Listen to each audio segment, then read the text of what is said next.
तो आप सभी को नमस्ते प्रणाम। मैं आपका अपना ठाकुर प्रखर सिंह और रात के 10 बज चुके और कहानी का जो सिलसिला है बदस्तूर जारी है। अब कहने को तो मैंने कह दिया कि कहानी का जो सिलसिला है, लेकिन कायदे से ये कोई कहानी भी नहीं है और इसका कोई सिलसिला भी नहीं है। और भगवान न करे कि ऐसे कोई सिलसिला हम लोग को चलाना पड़े, क्योंकि जिस घटना के बारे में आज बातचीत करने वाला हूँ और बहुत कोई डिटेल्ड कहानी नहीं है, लेकिन कुछ ऐसे तथ्य, कुछ ऐसे पॉइंट है जो मुझे लगा कि आप लोगों तक जरूर पहुँचाने चाहिए, क्योंकि ये सारे तथ्य, ये सारे पॉइंट छूटे हैं। अब क्या है पॉइंट, वो आपको बता देता हूँ। कोलकाता केस में क्या हुआ इसके बारे में लगभग लोग जानते हैं। जो नहीं जानते उनके लिए एक मोटा मोटी अगर मैं बता दूं तो एक फीमेल डॉक्टर, उम्र लगभग 31 साल, उसने ग्रेजुएशन किया। ग्रेजुएशन करने के बाद वो पोस्ट ग्रेजुएशन, और पोस्ट ग्रेजुएशन का मतलब ये है कि आप किसी हॉस्पिटल में जाके एक ट्रेनी के तौर पे रहती हैं, यानी वहाँ आपकी ट्रेनिंग होती है। क्योंकि कॉलेज में आपकी वो पढ़ाई जी होती है, उसके बारे में आपको बताया जाता है, लेकिन प्रैक्टिकली रूप से कैसे मरीजों को डील करना है, कैसे उनके बारे में समझना है। क्योंकि आमतौर पे कोई पेशेंट आता है, वो कहता है कि मेरे हाथ में दर्द हो रहा या फिर मेरे पेट में दर्द हो रहा, लेकिन अब वो दर्द किडनी का है या फिर गैस का है या फिर कहीं और का है, ये एक डॉक्टर ही बता पाएगा। तो इन तमाम चीज़ों की जानकारी डॉक्टर को प्रैक्टिकली रूप से देख देख के ही होती है। तो ट्रेनिंग में ये तमाम चीज़ें आदमी प्रैक्टिकल एक सीनियर के अंडर रह के करता है, देखता है, जानता है। तो ऐसे ही एक महिला, एक लड़की बेचारी, वो ट्रेनिंग ले रही थी। ट्रेनिंग लेने के दौरान तमाम चीज़ें भी बिल्कुल बढ़िया चल रही थी, घर वाले भी खुश थे। 8 तारीख की बात है। 8 तारीख को जब वो ड्यूटी कर रही थी तो कायदे से उस टाइम उसकी ड्यूटी का 36वां घंटा चल रहा था, यानी 36 घंटे से लगातार वो ड्यूटी पे थी। 36 घंटे से लगातार वो ड्यूटी कर रही थी। उसी दौरान ओलंपिक भी चल रहा था। ओलंपिक मैच देखती है, नीरज चोपड़ा का वो मुकाबला था, उसमें उन्हें सिल्वर मिला, हम सभी जानते हैं। उसके बाद वो आती है लेटने, आराम करने सेमिनार हॉल में। वहाँ पे उसके साथ रेप हो जाता है, और रेप नहीं बल्कि कायदे से कहें ब्रूटल रेप, यानी उसको पूरी तरीके से पीटा गया, इंटरनल पार्ट्स उसके डैमेज कर दिए गए, हड्डियाँ तोड़ दी गई, हिप बोन उखाड़ दी गई, गले की हड्डी तोड़ दी गई, उंगलियां तोड़ दी गई, होठों को नोच खसोट लिया गया, पेट पे निशान। मतलब आप जितनी विभत्सता, जितनी ब्रूटलिटी आप सोच सकते हो, वो तमाम चीज़ें उस महिला के साथ हुई, उस लड़की के साथ हुई। अगले दिन घर वालों को फ़ोन गया, घर वालों को बताया गया शुरुआत में कि आपकी बिटिया ने सुसाइड कर लिया है। घर वाले ये बात सुनते हैं, पैरों तले ज़मीन खिसक गई, कलेजा काँप गया। भाग के पहुँचते हैं, 3 घंटे तक देखने तक नहीं दिया गया। उसके बाद जब बॉडी दिखाई गई तब घर वालों ने ही कहा कि ये तो सुसाइड है ही नहीं, क्योंकि ऐसे कौन करता है। अब यहाँ से आपको कुछ और फैक्ट बताता हूँ। ये तमाम चीज़ें आपको हर न्यूज़ चैनल, हर जगह से पता होगा, लगभग लोग जान चुके होंगे, लेकिन कुछ चीज़ें जो आपको जाननी ज़रूरी है और कुछ चीज़ें जो हो रही हैं उससे अवेयर होना ज़रूरी है। पहली चीज़, जब घर वाले आते हैं उस टाइम तक नॉर्मली डेथ का मुकदमा दर्ज हुआ था। देखने मात्र से पता चल रहा था कि उस लड़की के साथ रेप हुआ है, कुकर्म हुआ है, लेकिन जो नॉर्मल मुकदमा था वो डेथ का था। 376 की तरफ पुलिस वालों का ध्यान तक नहीं गया, और ना ही पुलिस वालों ने डाउट ही किया। पहली चीज, डाउट नहीं किया, ध्यान तक नहीं गया। उसके बाद पोस्टमार्टम हुआ। पोस्टमार्टम से पहले भी जब डॉक्टरों की टीम ने बॉडी को देखा तो देखने मात्र से उन्होंने बता दिया कि महिला के साथ रेप हुआ है, और डॉक्टर्स ने ये बात जब पुलिस को लिखित में बताई तब उन्होंने रेप का मुकदमा दर्ज किया। अब मुकदमा दर्ज हुआ, जांच पड़ताल शुरू हुई। जांच पड़ताल जब शुरू हुई तो 5 दिन तक पुलिस वाले अपने तरीके से जांच पड़ताल करते रहे। जांच पड़ताल करने के दौरान तमाम कैमरे खंगाले, तमाम और चीज़ें हुई। अंत में 5 दिन बाद, जबकि एक 4 दीवारी के बीच का मामला था, कहीं बाहर सुनसान इलाका नहीं था, हर तरफ कैमरे लगे थे, 5 दिन बाद एक आरोपी गिरफ्तार होता है। कहा गया कि ब्लूटूथ का एक तार और तमाम चीज़ें टूट गई थी, वहीं क्राइम सीन पे मिल गई। उसके बाद पकड़ लिया गया। पकड़ लेने के बाद फिर उसने एक बाले जुर्म भी कर लिया, हो गया इंसाफ, अब इसको सज़ा मिल जाएगी। लेकिन अब यहाँ कहानी में दूसरा ट्विस्ट सुनिए। जब पोस्टमार्टम रिपोर्ट को मल्टीपल डॉक्टर्स ने चेक किया और जब रिपोर्ट वायरल हुई, फैमिली के माध्यम से अलग अलग लोगों तक गई, तब डॉक्टरों ने ही सवाल उठा दिया। उन्होंने कहा कि जो चीज़ें हैं और जो सर्कमटेंशियल एविडेंस है ये इशारा कर रहे हैं कि एक इंसान का काम है ही नहीं, इसमें तो कई लोग हैं। और ये बात उन्होंने मीडिया के सामने बोल दी। अब जब मीडिया के सामने बोल दी तब पुलिस वालों की बखिया उधेड़ दी गई। अब जब पुलिस वालों की बखिया उधेड़ी जाने लगी, अब यहाँ पे 2-3 चीज़ें आपको समझाता हूँ, कुछ आर्टिकल भी हैं, कुछ और चीज़ें। अब सोशल मीडिया पे भी लोगों ने पोस्ट करना शुरू कर दिया। आमतौर पे जो दूर बैठा है, जैसे मैं हूँ, और मेरी इच्छा है कि इस महिला, इस बिटिया या फिर इस बहन की, आपकी उम्र के हिसाब से जो भी आप इसे माने, अगर इनको मुझे इंसाफ दिलवाना है तो मैं वीडियो बना रहा हूँ। अब मेरा काम है वीडियो बनाना। अगर मैं कोलकाता नहीं पहुँच सकता, वहाँ प्रोटेस्ट नहीं कर सकता, तो मैं वीडियो बना के आप लोगों को बता रहा हूँ कि ऐसा कुछ हुआ, ताकि आप लोग इस मामले पर ध्यान दें। आप लोग भी अपने तरीके से स्टेटस लगा रहे होंगे, अपने तरीके से सोशल मीडिया पे कमेंट कर रहे होंगे, डिमांड कर रहे होंगे कि फांसी हो, ये हो, वो हो, मार दिया जाए। आमतौर पे आदमी जब भावुक होता है तो ये तमाम चीज़ें बोलता है। जो ट्विटर वगैरह चलाते हैं वो वहाँ पे पोस्ट कर रहे होंगे।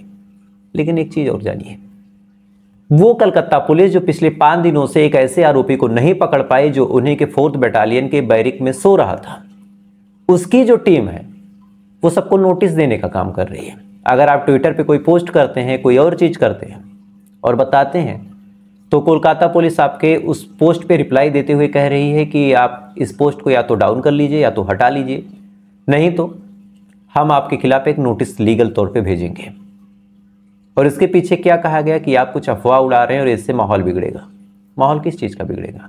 आमतौर पर ऐसी चीज़ें, ऐसे नोटिस तब आते हैं अगर कोई एक पार्टी हो, 2 पार्टी हो, यानी कोई बीजेपी में हो या फिर कोई कांग्रेस में हो, कोई टीएमसी में हो, हिंदू मुस्लिम टाइप का मामला हो, देश विदेश टाइप का मामला हो।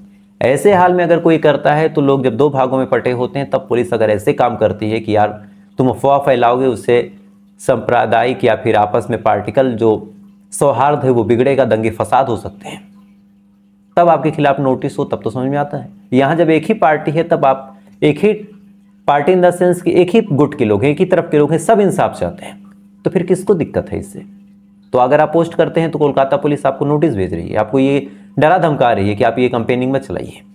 सबको कह रही है कि यार अगर तुम ट्विटर पे कुछ ऐसे पोस्ट करते हो, हालांकि आदमी थोड़ा बहुत बढ़ा चढ़ा के बोल देता है, लेकिन किसी रेप केस में अगर ब्रूटलिटी थोड़ी सी ज़्यादा बढ़ा दे या फिर थोड़ी सी घटा दे, तो उसमें किसी का नाम तो इन्वॉल्व कर नहीं रहा कोई। ऐसे हाल में कोलकाता पुलिस उस आरोपी को 5 दिन में नहीं पकड़ पाई, लेकिन ट्विटर पे अगर आप कोई पोस्ट करते हैं तो उस पोस्ट को खोज के आपका रिप्लाई देने के लिए उसके पास टाइम है। पहली चीज। दूसरी चीज, इस पूरे केस में जो ममता बनर्जी हैं, वहां की मुख्यमंत्री, उन्होंने एक रैली निकाली है और उस रैली में वो इंसाफ के लिए प्रोटेस्ट कर रही है। बड़ी अच्छी बात है, उन्होंने प्रोटेस्ट की। अब प्रोटेस्ट की बात सुनिए, किसके खिलाफ? तो ऐसे हाल में प्रोटेस्ट 3 चीज़ों के खिलाफ हो सकता है, या तो वहाँ के मुख्यमंत्री के खिलाफ, या तो होम मिनिस्ट्री के खिलाफ जिसके अंदर भाई पुलिस आती है, पुलिस ने लापरवाही की, और या तो चूंकि मामला मेडिकल डिपार्टमेंट से जुड़ा है तो स्वास्थ्य मंत्री के खिलाफ। आप इन्हीं तीनों के खिलाफ प्रोटेस्ट करेंगे। तो एक सिंपल सवाल आपके जहन में आ रहा होगा कि भाई वहाँ की मुख्यमंत्री कौन है? तो जवाब आपको मिलेगा ममता बनर्जी।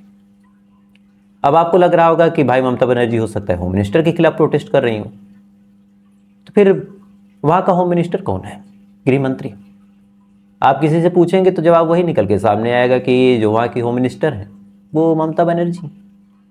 चलिए, हो सकता है कि शिक्षा विभाग की गलती है, उसने ऐसी चीज़ों को होने का अंजाम सौंपा, तो उसके खिलाफ तो कौन है शिक्षा मंत्री? एजुकेशन मिनिस्टर कौन है वहाँ का? आप किसी से पूछेंगे, फिर जवाब निकल के सामने आएगा कि ममता बनर्जी, यानी ममता बनर्जी ही ममता बनर्जी के खिलाफ धरना दे रही है, ममता बनर्जी से इंसाफ मांग रही है, और ममता बनर्जी ही ममता बनर्जी के खिलाफ रैली निकाल रही है। यानी एक महिला जिसके अंडर मुख्यमंत्री की पोस्ट है, होम मिनिस्ट्री है, पूरा पुलिस प्रशासन है, पूरा मेडिकल डिपार्टमेंट है, वही खुद के खिलाफ ऐसी जघन्य नौटंकी कर रही है। ये 2 चीजें। एक ऑडियो भी वायरल हो गया, और इस ऑडियो ने तो पूरी कहानी ही पलट के रख दी। दरअसल ऑडियो में दावा किया गया, इस ऑडियो में एक महिला बात कर रही है, एक उसी कॉलेज की डॉक्टर बात कर रही है। हालांकि मैं इस ऑडियो की पुष्टि नहीं करता, लेकिन तमाम सोशल मीडिया प्लेटफॉर्म पे ये ऑडियो वायरल है। उसमें दावा किया गया कि जिस संजय रॉय को कहा जा रहा है कि आरोपी है, वो तो महज एक मोहरा है, और उसने जो पूरी घटना के बारे में बताया उस ऑडियो में, अगर उसको अपने शब्दों में कहूँ तो जब ये ट्रेनी डॉक्टर खाना खा रही थी, उसी दौरान इसका झगड़ा हो जाता है। झगड़ा होने के बाद जो साथ के डॉक्टर थे, उससे इसके बीच जब काफ़ी कहा सुनी हुई, तब उन लोगों ने मिलकर प्लान बनाया कि आज इसको सबक सिखाना है। तो सबक कैसे सिखाना है? तो आमतौर पे सेमिनार हॉल में कई लोग सुनने जाते हैं, क्योंकि उतना बड़ा हॉल है, कई सारी उतना बड़ा मेडिकल कॉलेज है तो ऐसा थोड़ी ना कि कोई एक महिला होगी जिसकी ड्यूटी लगी होगी, कई सारी की ड्यूटी लगी थी। कई लोग सोने जाते हैं, लेकिन उस दिन ऐसा हुआ कि केवल एक महिला उतने बड़े सेमिनार हॉल में क्यों सोने गई? क्या एक छोटा मोटा हॉस्पिटल था? उतना बड़ा मेडिकल कॉलेज, हजारों की संख्या में वहाँ नर्सेज होंगी, हजारों की संख्या में ऐसे ट्रेनी डॉक्टर होंगी। एक महिला के लिए सोने गई। जब सोने गई तो वहाँ पे फिर ये लोग जाते हैं, जाने के बाद उससे मार पिटाई करते हैं। मार पिटाई करने के दौरान उसका सर पकड़ के, चूंकि ये 2-3 लोग थे और अभी तक संजय रॉय नहीं आया था, ये 2-3 लोग थे, ये 2-3 लोग मिलके उसका सर दीवार से लड़ाते हैं।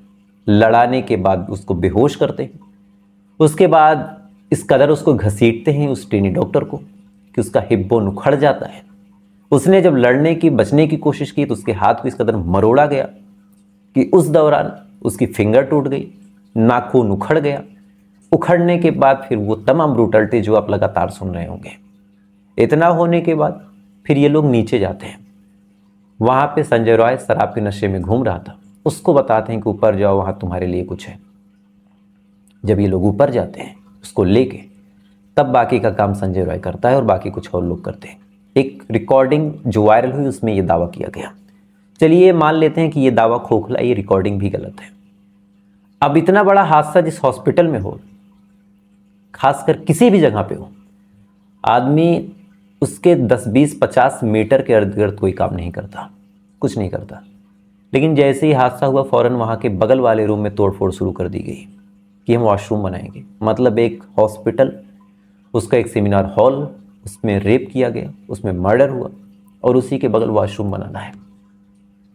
जो प्रिंसिपल थे जिनके ऊपर आरोप लगा, उन्होंने जब इस्तीफा दिया, रिज़ाइन किया, उसके बाद 8 घंटे के अंदर उनको नई जगह भेज दिया गया। ये कौन भेजेगा?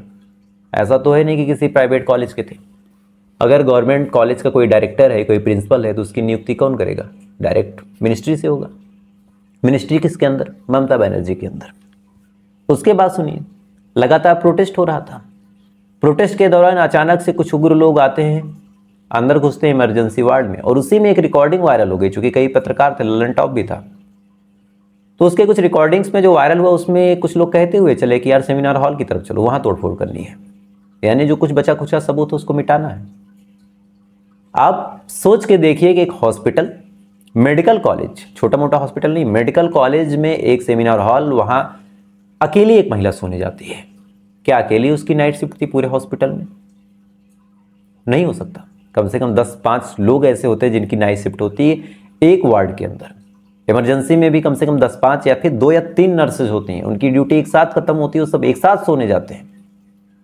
लेकिन कुछ नहीं, एक अकेली गई थी।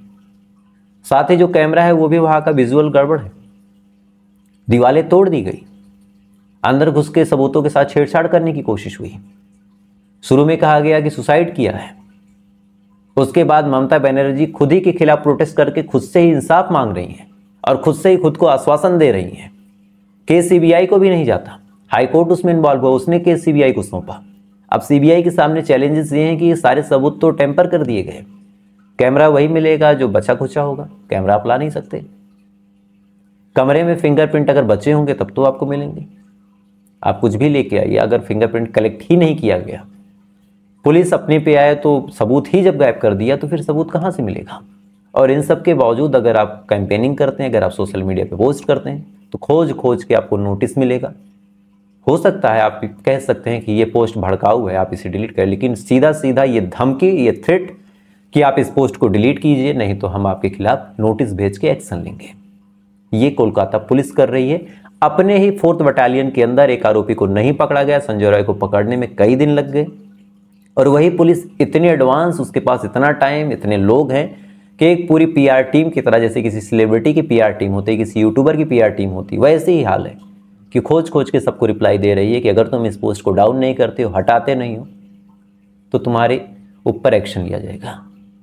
ये हाल है, और हम लोग उम्मीद लगाए बैठे कि इंसाफ मिलेगा। पहले कुछ और कहा गया, फिर कुछ और कहा गया। ऑडियो वायरल हुई जिसमें यह दावा किया गया कि कई लोग थे। पोस्टमार्टम रिपोर्ट कह रही है कि मल्टीपल टाइम पेनिट्रेशन हुआ, मल्टीपल टाइम उस महिला के साथ कुकर्म किया गया, कई लोगों ने किया। 150 ग्राम सीमन का जो पूरा खेल है वो हम सब ने सुना। उसके बावजूद जो वहाँ की मौजूदा मुख्यमंत्री साहिबा हैं वो खुद ही के खिलाफ धरना दे रही हैं, खुद ही के विभाग से खुद से ही इंसाफ मान रही हैं। ऐसा तो एक बार बहुत पहले मैंने सुना था कि खुद ही से भारत रत्न खुद ही से खुद को इस्तीफा दिया। एक हुआ था, जो लोग समझदार होंगे वो समझ जाएंगे कि खुद ही से खुद को इस्तीफा दिया गया, खुद ही से खुद का इस्तीफा रिजेक्ट कर लिया गया और खुद ही से खुद को फिर से अध्यक्ष बना दिया गया। एक पार्टी में ऐसा हुआ था। और सेम चीज़ें, खुद ही से खुद से इंसाफ मांगा गया, खुद ही से खुद को आश्वासन दे दिया गया, खुद के खिलाफ खुद रैली निकाल दी गई और खुद सामने से आके बोल दिया गया कि रैली की कोई ज़रूरत नहीं है, हम आपके साथ हैं, हम इंसाफ करेंगे। तो सोच के देखिए किस तरह से सबूतों के साथ टेम्परिंग की गई। आप जिस कमरे में रेप होता है, जिस कमरे में कुकर्म होता है, उसकी पूरी बिल्डिंग में कोई काम नहीं होता, कुछ नहीं होता, वहीं के जस्ट बगल वॉशरूम बना दिया जा लगा कि हम वॉशरूम बनाएंगे। भाई किसके लिए बना था वॉशरूम?